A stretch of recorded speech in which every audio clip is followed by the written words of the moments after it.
The widow's warning.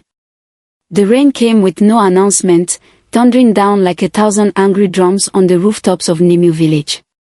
The sky split open with light, and the forest surrounding the small village howled as if something ancient had been awakened.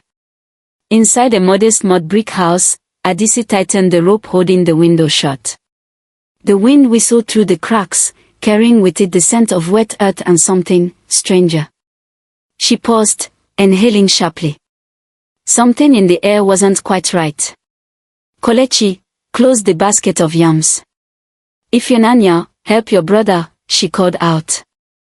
I already did, Mama, came Ifeanyi's voice, firm and responsible, just like her. At 15, she was already learning to walk in her mother's footsteps, strong, practical, and weary of foolishness. Kelechi, the youngest at only 5, clung to her leg. He had wide, curious eyes and a constant runny nose, but an uncanny way of seeing things others couldn't. As Adisa lit the last of the lanterns in the kitchen, her gaze fell upon the hearthstone, the heavy slab of clay that sealed the heart of the family's cooking fire. She frowned. The fire had gone out again, though it had been burning moments before. Obesai, she whispered under her breath. Her husband's name still tasted like ash on her tongue. It had been 3 years since Obesai, her husband and Nimu's most trusted herbalist, had died. Not from sickness or old age, but from something no one in the village dared to name. Before he passed, as he lay feverish and fading, he had gripped her hand with unnatural strength and muttered, "Never let a stranger sleep under our roof without first knowing their true name." Never. At the time, she had thought it was just fevered rambling. But now, as the storm rolled through and shadows danced on the walls, she wasn't so sure. A sudden knock came at the door, loud and deliberate. She froze. Another knock. This time softer, but with a strange rhythm, 3, then 2, then 3 again. She moved to the door and opened it just enough to peer out. The lantern's flame wavered as the wind rushed in. Standing at the edge of the threshold was a woman. Tall. Elegant. Drenched in rain, but somehow her white wrapper remained spotless. Her eyes shimmered like the river at dawn, beautiful, but bottomless. I'm sorry to disturb you, the woman said in a voice as smooth as palm oil. My name is Zivira. I was on the road when the storm came. Please, just for the night. Disa hesitated. Her husband's warning burned in her ears like hot pepper, without knowing their true name. But Zivira looked harmless. Her smile was soft. And Adisa, though guarded, was also human. She nodded once. Come in, but only for tonight. The moment Zivira stepped inside, the lantern flickered wildly, then went out. Adisa's daughters whispered among themselves, while Kelechi stared at the stranger with the blank curiosity of a child too young to fear what he didn't understand. Children, Adisa snapped. Greet our guests properly. They did, though uneasily. That night, after a sparse dinner of cassava and bitter leaf soup, Adisa offered Zivira a mat by the fire. But Zivira smiled sweetly and said, Please, I would be more comfortable closer to the back room. Somewhere quieter. Adisa hesitated, then nodded slowly. She was tired, and something about the storm made her bones ache in a way she hadn't felt since Obesai died. But sleep did not come easily. She kept hearing things, the crack of clay pots, goats bleating in panic, and the strange hush that followed, all too sudden, all too unnatural. She rose and walked through the house in the dark, but found nothing. Zivira's sleeping mat was neatly folded. There was no sign she had even used it. In the early hours of the morning, Adisa finally dozed off. She was awoken by a scream. Mama! The chicken is gone, shouted Kelechi from the yard. All 3 of her children were gathered outside, pointing at the chicken pen. Feathers were scattered, the door swung wide open, but there were no tracks. No footprints.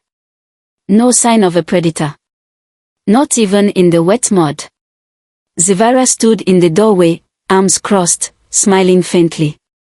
"What happened here?" she asked, far too calm for someone witnessing morning chaos. Adisa didn't answer. Her eyes were fixed on the hearth. The stone had shifted slightly. Barely noticeable, but she noticed. That evening, as she pounded yam and the kids fetched firewood, Kelechi tugged at her wrapper. "Mama," he said, looking very serious. "I saw something last night." "What is it, my son?" "I saw a snake in the fire pit." Adisa froze, peso midair. "What do you mean?" "It was big. But it wasn't moving. It had eyes like glass. And it looked at me without blinking." She knelt in front of him. "Did it speak to you?" He nodded. "What did it say?" Kelechi whispered. "It said, she brought me here." Adisa's blood turned cold. That night, Adisa couldn't sleep. She waited until the house was quiet and crept to the kitchen. She grabbed a wooden staff from the corner and, heart pounding, lifted the heavy hearthstone. Beneath it was nothing. Just ash and old coal.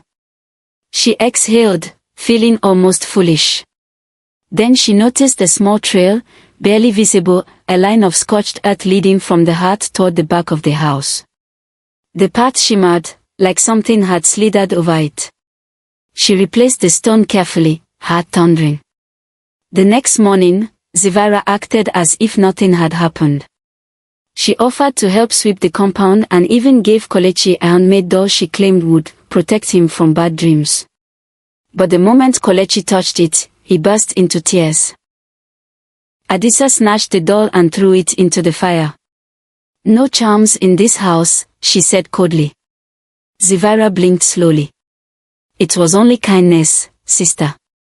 Adisa didn't reply. Later that day, she packed a bag, gave the children strict instructions not to let Zivira into her bedroom, and set out for the edge of the village to see Mama Ikanjo, the old seer who lived by the yam hills. Mama Ikanjo sat under a mango tree, chewing kola nut, her skin like weathered bark and her hair like puffs of dry cotton. "You should have come sooner," she said before Adisa could even speak. "There is something in my house," Adisa said. "Something evil." "I know." Adisa blinked. "You know." The moment the wind changed, Mama Ikanjo said, spitting into the dust. "I felt it. She walks like a woman, but she sleeps like smoke." Adisa's throat tightened. "Who is she?" "She is one of the old ones," Mama Ikanjo said. "A soul that was cast out long ago. She hides her name because names are power. If you don't know her true name, you cannot command her." "I let her in," Adisa whispered, suddenly ashamed. "She tricked you, but she hasn't claimed you." "Not yet." Adisa shivered. "What do I do?" The old woman reached into a woven basket and pulled out a small calabash sealed with red thread. "Place this by the hearth. If the snake sleeps there, it will not like this. It will show itself." Adisa took the calabash with trembling hands. "And then you run. Or you fight. But you must choose." That night, back in her home, Adisa placed the calabash by the hearth. Zivira watched her, eyes curious. "What's that?" "A gift from an old friend," Adisa replied. Zivira said nothing. But later that night, Adisa awoke to the sound of hissing, soft at first, then louder. She crept into the kitchen. The calabash was gone. The hearthstone had moved again.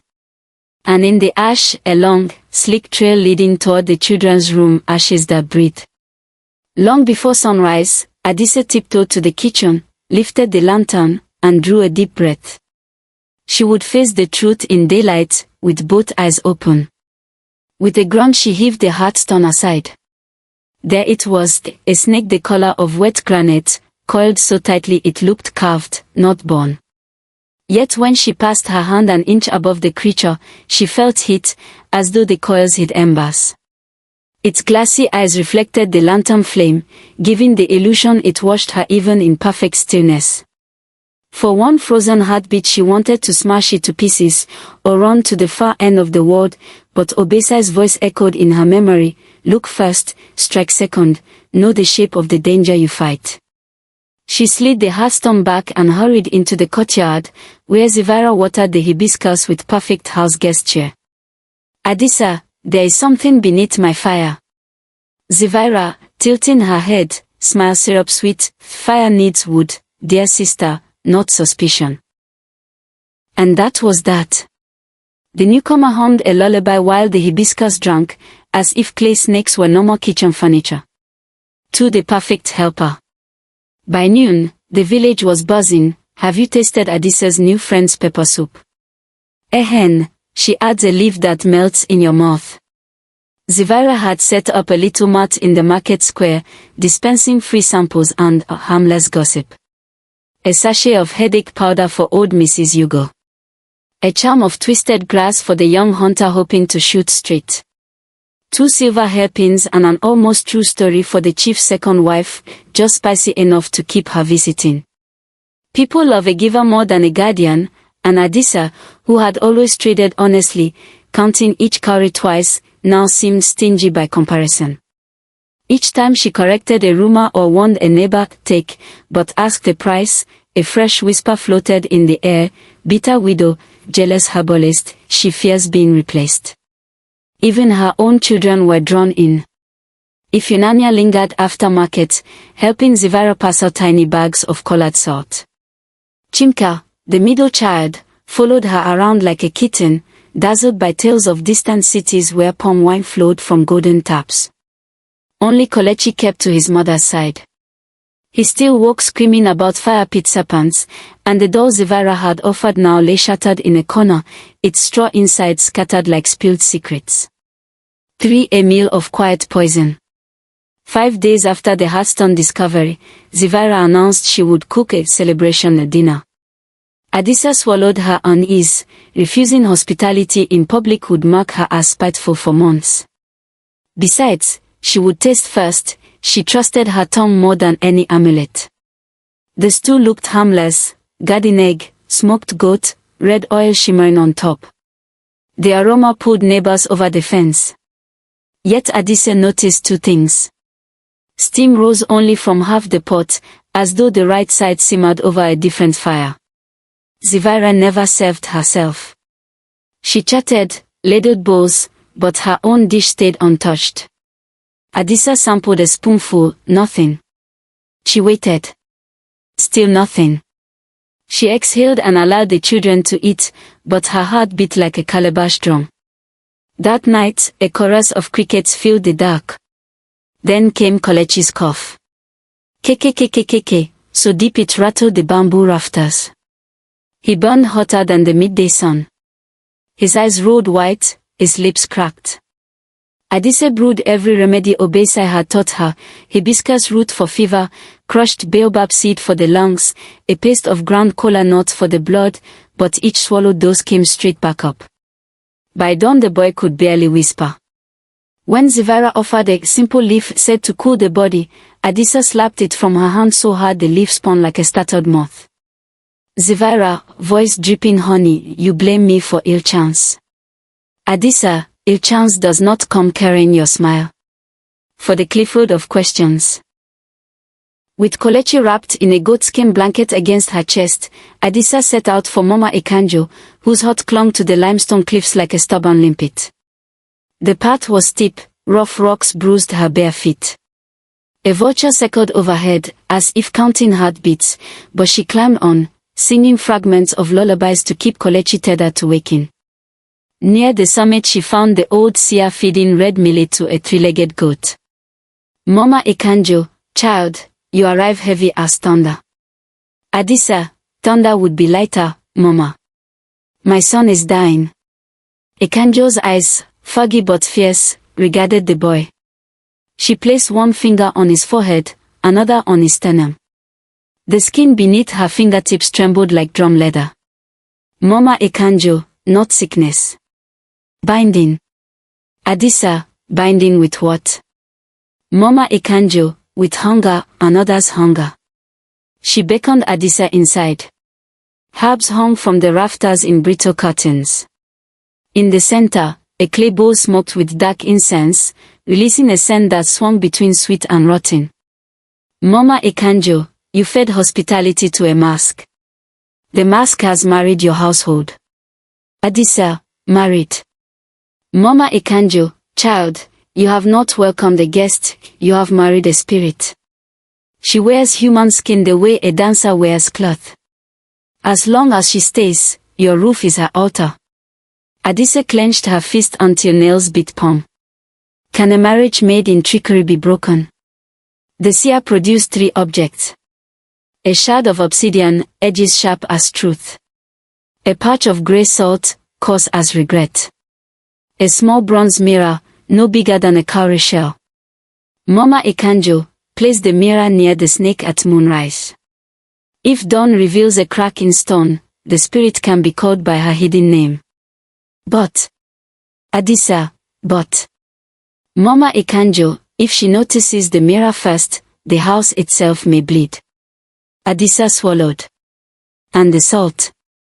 Mama Ekanjo, for the threshold. Spirit hunger hates salt. The knife is only if words fail.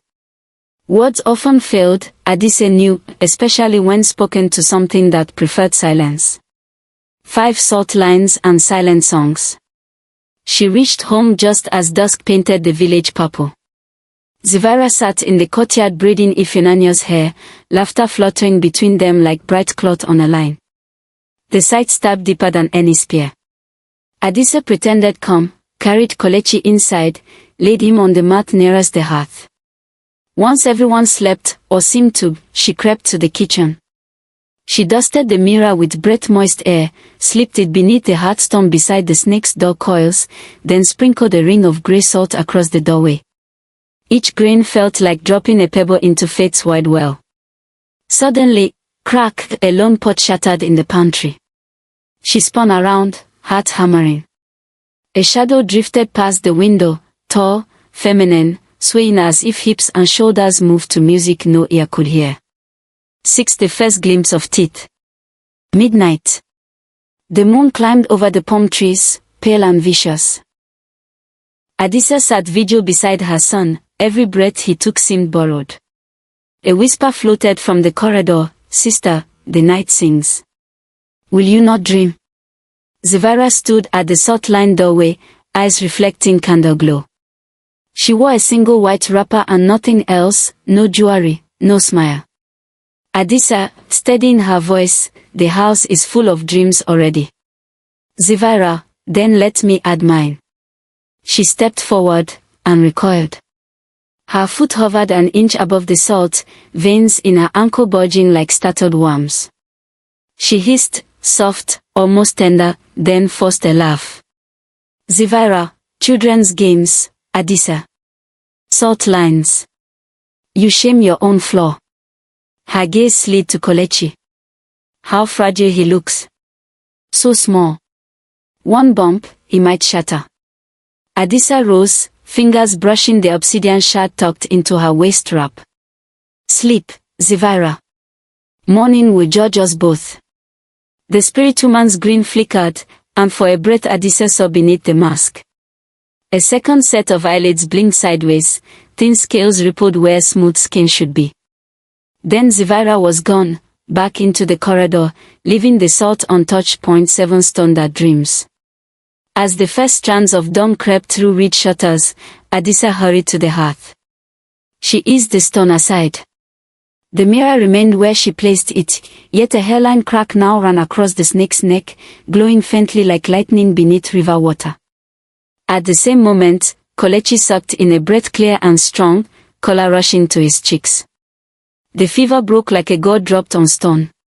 Adisa wept into the blanket, relief, fury, or tangled like roots. But when she turned, she found Zivara leaning in the doorway, arms folded. "Zivara, mirrors under stones, salt at doors. You dig holes where trust should grow." Adisa, "Trust left when you entered." Zivara, "Yet your neighbors flock to me. Your daughter laughs with me.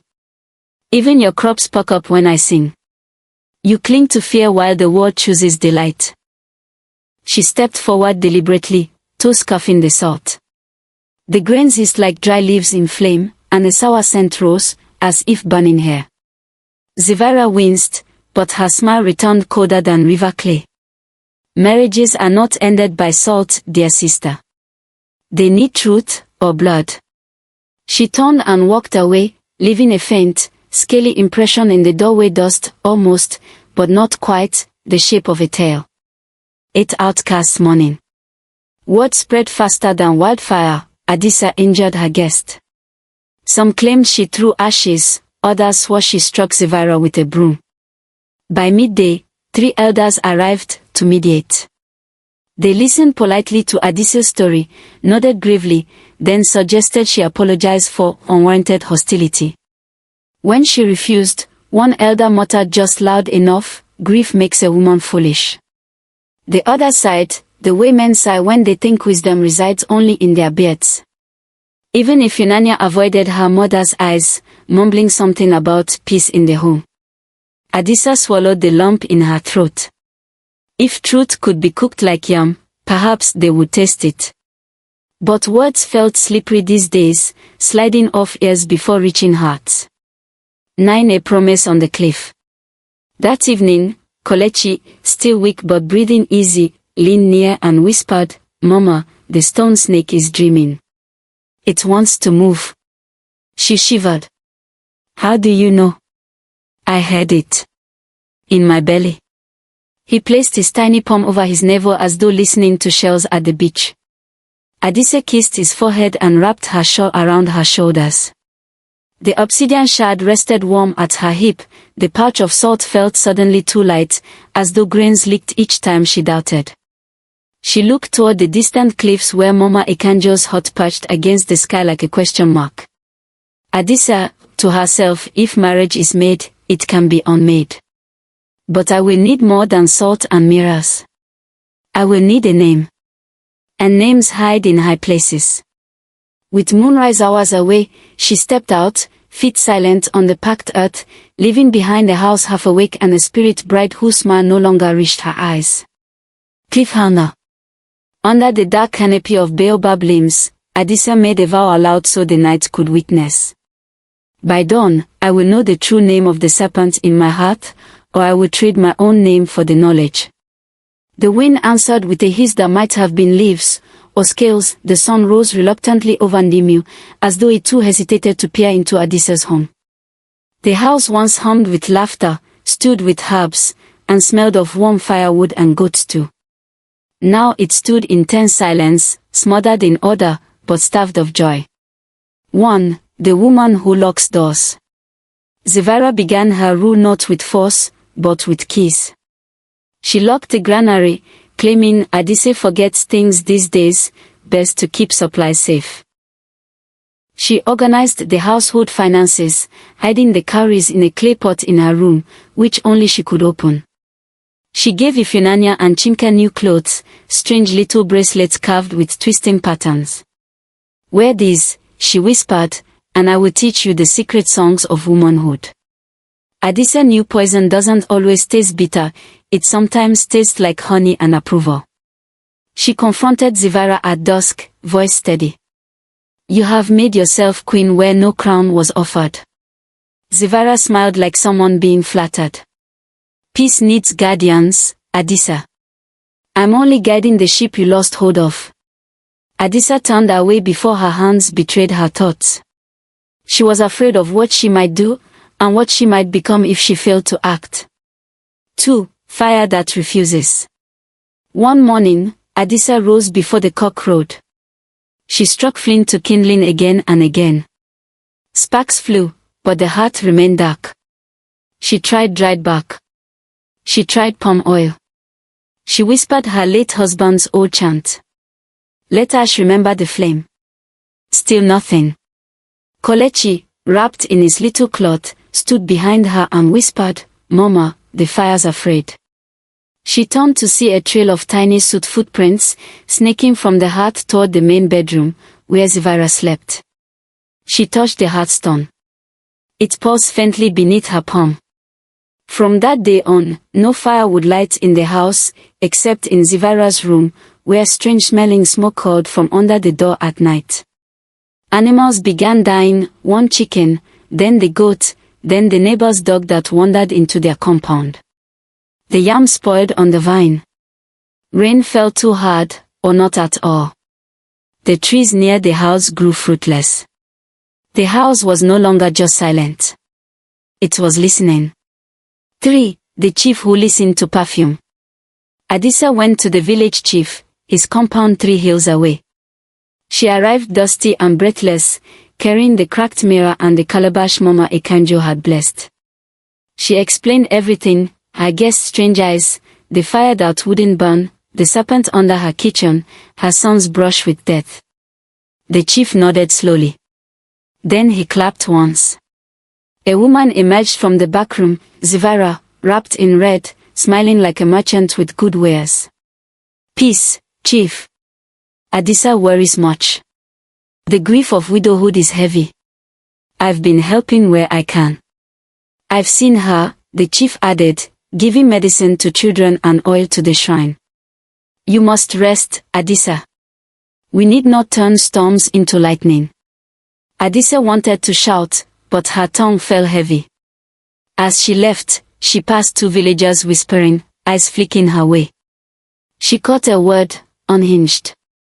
And that, she realized, was the truest power Zivara wielded, not fear, but doubt. 4. The snake that silences. That night, Adisa dreamt of Obesai. He stood in the forest of spirits, dressed in his old herbalist robe, arms crossed.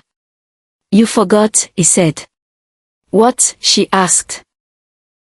The snake does not strike for hunger, it strikes to silence. To erase voice. To crush story.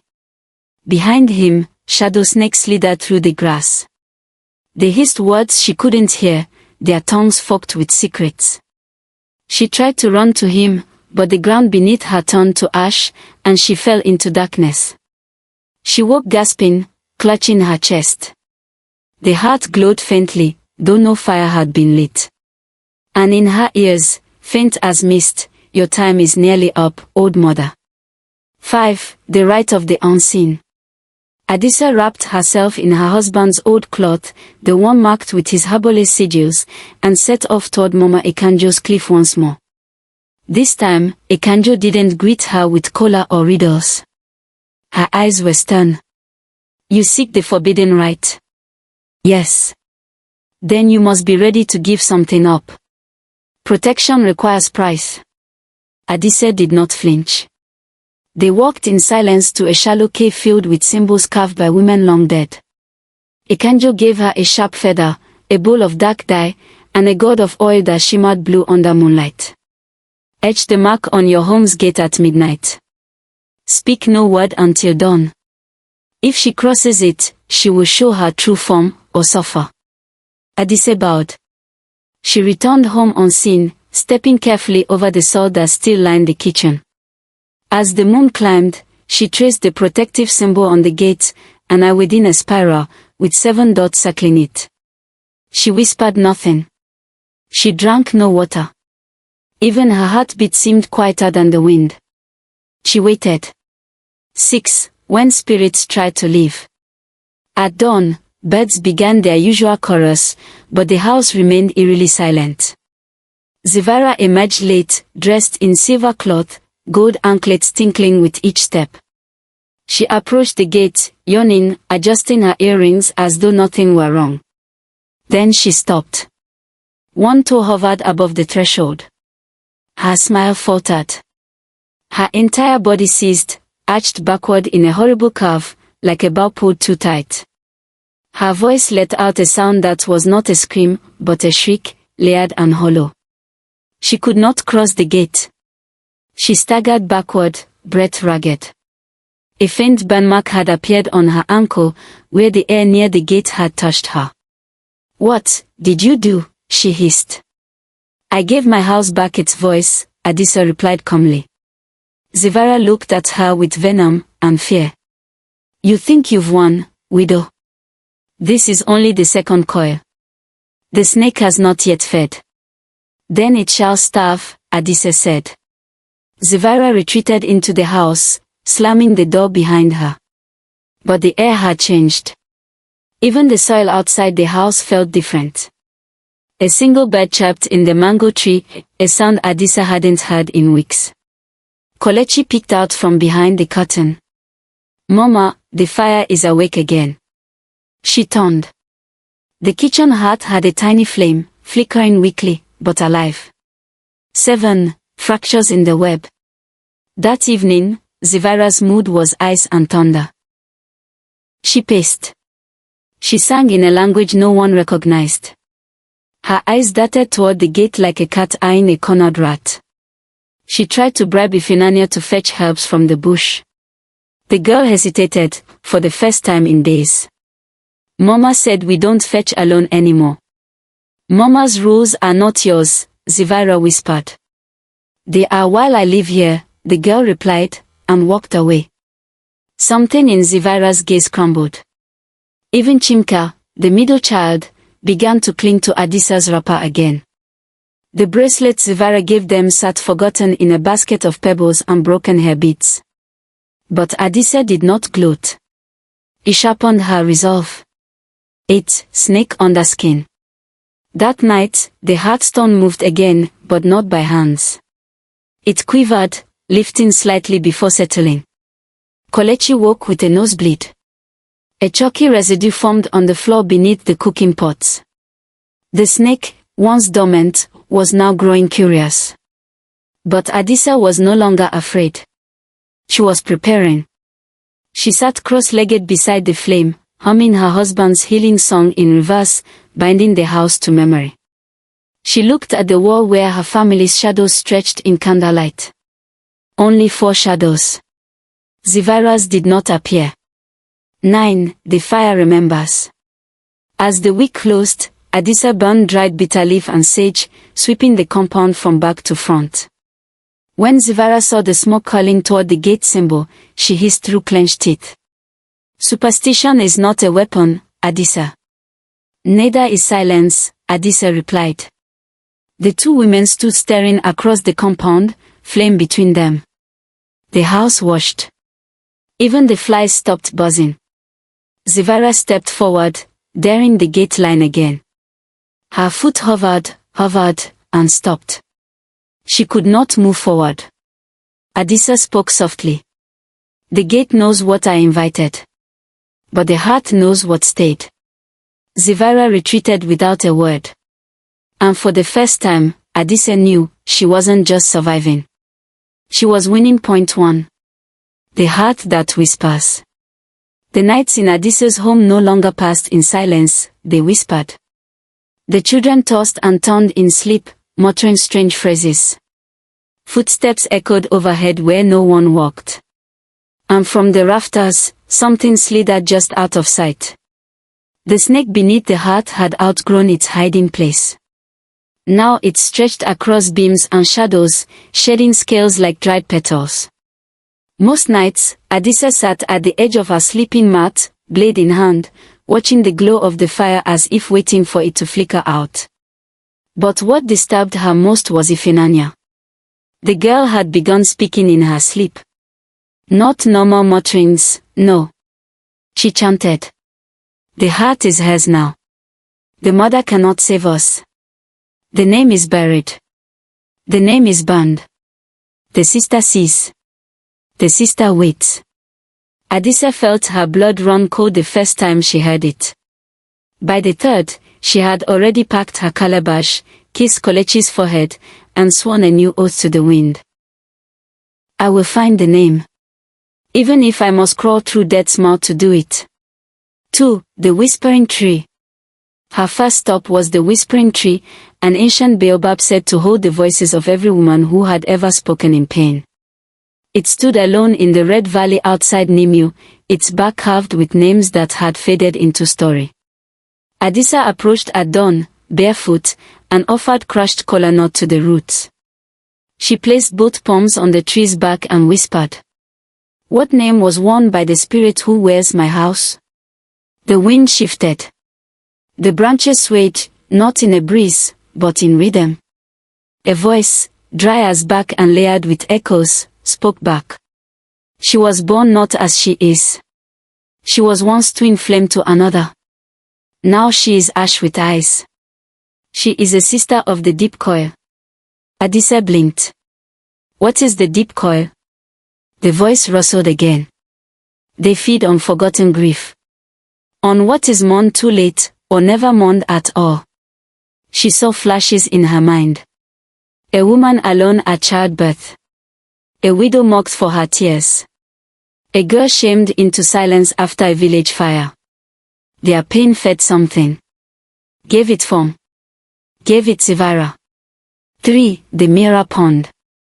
Her next journey took her to the Mirror Pond, a still, dark pool deep within the bamboo thickets. It was said to reflect not your face, but your truth. At the pond's edge, Adisa dropped 3 drops of blood, one for each child she had birthed in pain. The surface rippled, then stilled. She peered in. The reflection did not show her. It showed Zivara, but not as the graceful, smiling woman everyone else saw. This Zivara had darkened eyes, snake-like pupils, a second mouth at the base of her throat.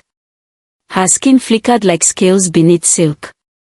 And next to her, an almost identical figure, less coiled in darkness, dressed in simple wraps, as heavy with guilt.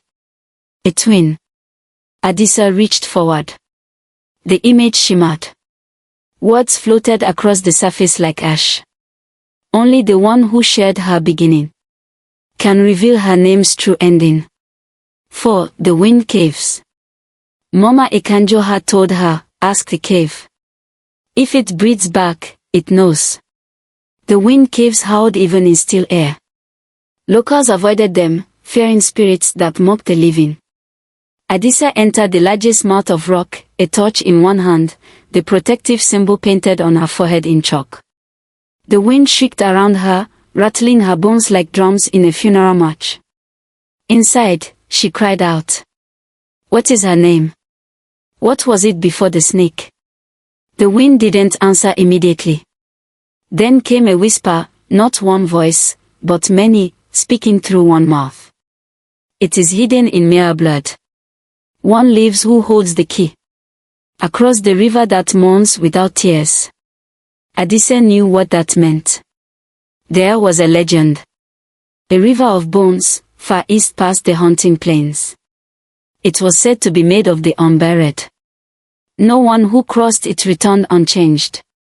But one who lived there had not been buried. Had simply chosen exile. A twin. 5. A house divided. Meanwhile, back at the compound, Zivara's mask began to crack. She backed orders more than she asked. The food she made smelled of ashes. Her beauty began to flicker like a flame without oil. One night, Chimka found a shed snakeskin on his bed. Kolechi cried for his mother until his voice gave out. And Ifunanya, once her mother's fierce protector, stood outside Adisa's bedroom at night, whispering strange lullabies to the dark. Zivara smiled more often now, but it was all teeth. And the snake under the hearth. It no longer hid. Its tail slithered across the hallway in full view, coiling around doorposts, its hiss a lullaby and a warning. 6. The Truth from Ekanjo. Adisa returned with eyes hollowed by wind and ash. She went straight to Mama Ekanjo, her feet blistered from walking in dreams and daylight. I've seen her. I've seen her twin.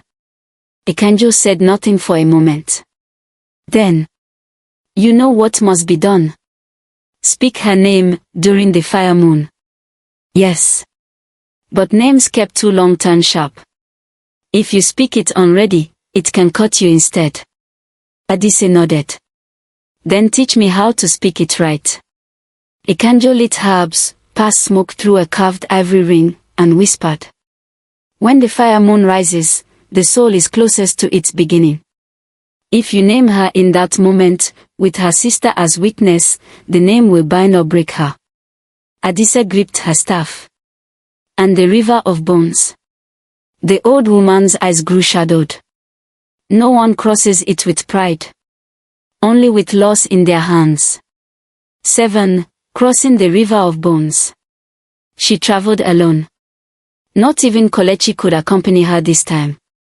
The path led through forest, then scrubland, then white clay earth, cracked and dry like sun-baked sorrow. And then she saw it. The River of Bones. It wasn't water, not exactly. It was bone mist, white, cold, thick with memory. She could hear crying but saw no people. The path into it shimmered with skeletal shapes, a woman carrying a child she could not see, a hunter missing his legs, a boy with his heart in his hand. Adisa stepped forward. Every step felt like losing something, breath, time, certainty. But she walked on, until the mist parted and revealed a hut. Outside sat a woman. She looked exactly like Zivara, same jawline, same long neck, same eyes, but they were heavy with remorse. You came, she said softly. Adisa fell to her knees. I need her name.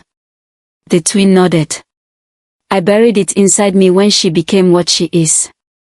She was once called Nzuri. Then why Zivara now?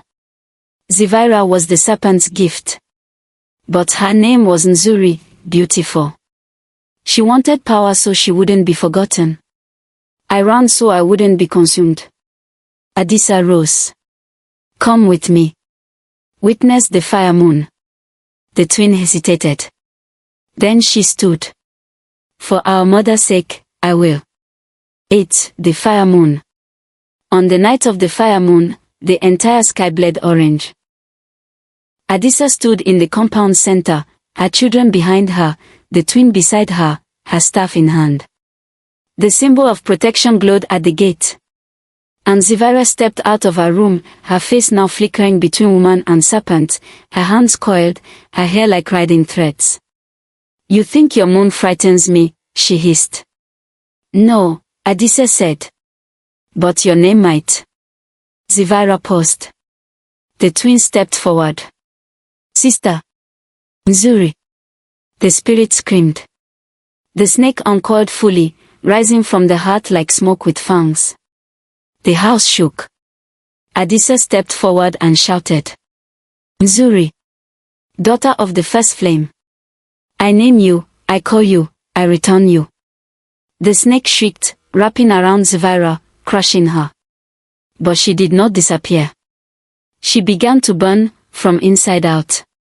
Her scream became wind, then ash, then silence. And the snake turned to salt. Final scene. The fire in the heart roared clean and bright. The children awoke as if from a spell. Ifunanya clutched her mother's waist and cried. The house breathed again. Adisa turned to the twin. Thank you. The woman nodded. She was mine. And now, she is no one's. She vanished into the wind. And for the first time in months, the gate swung open, not in fear, but in freedom. The river that counts your sorrows. Long before dawn, Adisa stood at the rim of the River of Bones once more. She had crossed it weeks earlier and returned alive, but tonight the mist river looked different, thicker, almost greedy. Moonlight, red as simmering embers, dripped across the clouds. The fire moon was climbing. Every crossing demanded a toll. The first time, it had tasted her fear. This second passage would drink something deeper. She stepped in. Bone-white fog curled around her ankles, and the waterless river whispered. Each ripple became a memory, since she had tucked away like cracked pots in the granary of her heart. Her wedding, laughter, drums, Obesai's shy smile. The night Obesai died, she had been called too late, the bed sheets soaked with sweat and blood. The rumor that followed, the herbalist's death was not illness, he fought a darkness with no face. Her own voice, months later, telling the children, Papa slept, and the ancestors called him. The river forced her to look again, peeling old bandages. She saw it clearly now, Obesai had fought, and had fallen trying to stop Zivara's return. Her husband's final breath had bought her a few quiet years she had spent selling herbs and braiding hair, unaware that the same darkness still haunted. The memory struck like a cudgel. She stumbled, nearly sinking into the mist. But another vision pulled her upright, the faces of her children, Ifunanya, Chimka, little Kolechi, waiting on the other shore. Waiting for their mother to finish what their father had begun. She pushed on until the fog parted. 2. Among the fallen. A pale clearing opened. Scattered huts leaned like weary travelers, and thin spirits drifted between them, people who'd carried their shame here to fade quietly. At the center sat a woman in rough grey cloth, her hair braided in 2 long ropes, Ikit. She looked up even before Adisa spoke. The resemblance to Zevira was undeniable, eyes sharp as spear points, but lacking the serpent's cold glitter. Ikit, you crossed again. The river likes your grief, it will want a third drink. Adisa, it can have my grief when the work is done. I need the name. A hush fell. Even the drifting spirits paused, as though listening. Ikit sighed. I buried that name in silence. But silence cannot heal the wound it hides. She touched her chest as if feeling for a scar. My sister traded her birthrights for power. I ran so the coil would not claim us both. She closed her eyes, whispering something too soft to hear, and then spoke. Ndielu. The word tasted heavy in the air, like wet iron, like thunder trapped inside a seed. Ikit, speak it once under the fire moon, and the coil will loosen. Speak it twice, and her spirit will tear. But if you hesitate on the third breath, the name turns on the tongue that wields it.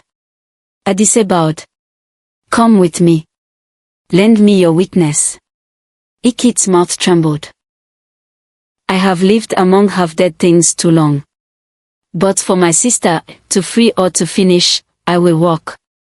She rose and took Adise's hand. Together they stepped back into the river of mist. 3. Home before the ashes fall. They reached Ndimyo at midnight. The fire moon sat like a burning coin on the ridge of the sky, its light painting every hut in a color between blood and sunset. Adise's compound shuddered as though it breathed. From the roof, an enormous spectral serpent uncoiled, scales flashing like shards of moonlight. Its body slithered through rafters, circled the courtyard, then dove under the hearthstone. Each movement sent tremors through the ground. Inside, Ifunanya and Chimka huddled near the doorway, faces pale. Kolechi slept uneasily, mumbling, "The fire is teeth, the fire is teeth." And at the center of the compound, in a ring of dying embers, stood Zevira, her skin flickering between woman and wraith. Gold anklets jingled with every serpentine sway, smoke rose from her hair like incense. She saw the twin first. Her lips curled. Zevira, oh, the coward returns to watch me feast. Ikit, steady, I return to end our hunger. Zevira, you forget your place. Adisa, and you forget your name. Zevira's pupils narrowed. For the first time since she'd entered Adisa's life, fear gleamed in her eyes. 4. 3 breaths of power. Adisa stepped forward, a cloth of memory clutched in her left hand, a faded indigo wrapper her grandmother had given her, marked with circles and rivers that told ancestral stories. Her right hand gripped Obesai's old herbal staff. The fire moon's glow drenched everything in molten red. Crickets fell silent. Even the wind ceased. First breath, low, clear and hollow. The name struck like a drumbeat. Zevira staggered, the serpent shrieked, scales flaring.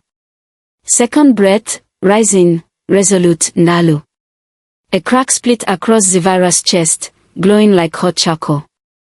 The serpent whipped upward, towering above the roof beams, its eyes burning white. Third breath. Adise drew in air that felt like shards of glass.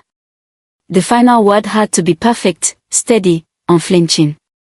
She felt the weight of every mother before her, hands on her shoulders, lifting. But Zevira was quick. With a shriek, she thrust both palms forward.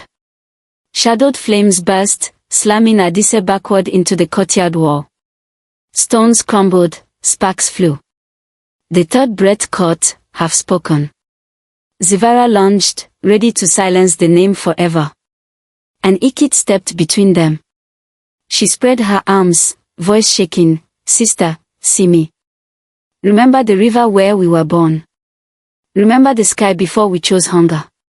Zivara faltered. The serpent, too, hesitated, head swaying as though confused. Adisa staggered up, blood on her lip. She locked eyes with Ifunanya, who had run to her side. The girl pressed something into her hand, a clay amulet Obesai had carved long ago, a small sun with spiraling rays. "Adisa, horse. Help me wrap it." She unfolded the cloth of memory. Every circle, every line on that wrapper held a story of mothers fighting for children, villages outlasting fire. She fed the amulet into the cloth center, twisting until it formed a long sash that shimmered with spirit light. The ground shook, serpent coils smashing rafters, sending clay tiles into the night. Flames erupted from the shattered heart, swirling into dancing faces that looked like ancestors. 5. The Battle of Many Voices. The compound became a storm. Zivira, half woman, half wraith, hurling bolts of grief fire. Ikit, chanting lullabies of their childhood, songs of dusk fishing and morning palm wine, each word dulling Zivira's strikes. Adisa, circling, staff raised, cloth of memory glowing brighter with each step. The serpent, colossal, spectral, its body flickering between smoke and bone, jaws wide enough to swallow the moon. And through it all, little Kolechi stood in the doorway, humming the tune his father once sang while cutting herbs. The boy's small voice threaded through the chaos, improbable but stubborn. When the serpent lunged, Adisa rolled under its shadow and leapt onto its back. The spirit-scaled flesh felt cold and wet, like night mist made solid. She climbed, wrapping the glowing cloth around the monster's neck. The patterns burned into the serpent's essence, sizzling like hot iron in water. Adisa, shouting, for Obesai, who fought in silence. For the mothers who buried their names. For the children who still dream. She tightened the cloth. The amulet at its center flashed, the sun inside the serpent's throat. Zivara screamed. Cracks spidered across her body, light pouring through like dawn under a door. Adisa, final breath, unbroken, Ndalu. The name rang 3 times, in her mouth, in Ikit's tears, and in Kolechi's humming. A chorus of ancestors echoed it, voices layering through wind and flame. 6. The snake sleeps. Everything stopped. No wind, no sound, no beating heart, just a silence so vast it felt alive. The serpent convulsed. Scales turned to ash petals, drifting in slow spirals. Its vast body collapsed inward, smaller, smaller, until only the glowing cloth remained, wrapped around a lump the size of a clay bowl. Then even that cooled, becoming a mound of soft grey dust. Zivira knelt amid the ruin of her power, eyes empty, skin smooth again, but drained of the serpent's sheen. She looked at Adisa, then at Ikit. A single tear traced down her cheek, clear, human. She whispered, "Sister," and fell forward, turning to dust before she touched the ground. The fire moon faded behind clouds. Ordinary moonlight poured down, pale and gentle. The house settled with a groan, as if exhausted. Adisa crumpled to her knees. Ifunanya and Chimka rushed to her, Kolechi not far behind. Ikit stepped back, eyes closed, mouth moving in silent prayer. 7. Dawn over broken clay. By sunrise, villagers gathered at Adisa's gate, drawn by the night's roar and the crimson glow that had lit the sky. They found the compound charred but standing, its gate symbol untouched, and Adisa sweeping grey dust into a small wooden chest. She addressed them plainly, "The trouble is over. Go home and tend your peace." Some stared at the ruins. Some wept, recognizing the danger they'd ignored. Others simply knelt and thanked whatever spirits kept the village whole. Adisa turned to Ikit. Will you stay? The twin shook her head. These feet belong to the river now. But it's water, no, it's bones, feel lighter tonight. Perhaps one day I will come truly home. They embraced. No promises, no apologies, just shared breath. Ikit walked away northward, her outline blinking in morning haze, until even the dew seemed to keep her secret.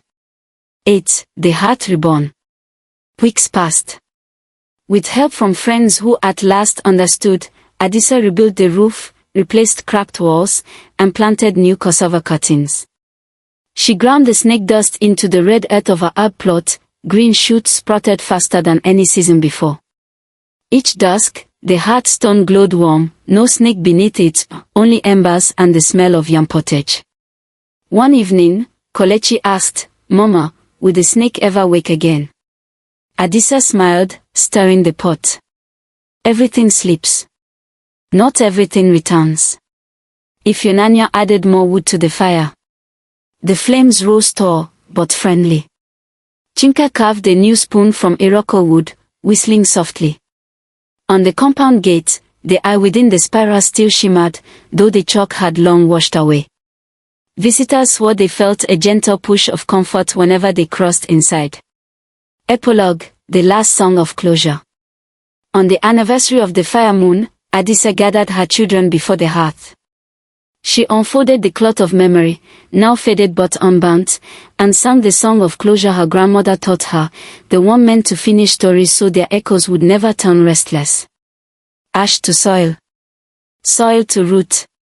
Root to leaf. Leaf to sky. Trouble sleeps. Heart replies. Home is fire. That never lies. Kolechi drummed softly on an upturned calabash. Ifyonanya's voice, steady, strong, carried the high notes. Chimka kept rhythm with a wooden spoon. When the song ended, the house felt full of voices, of peace, of futures unwritten. Adisa looked at the red coals, at her children, at the night beyond. The heart is ours now, she whispered, and nothing else speaks through it but family. The flame answered with a quiet pop, like a snake she turned into laughter, and danced on. The end.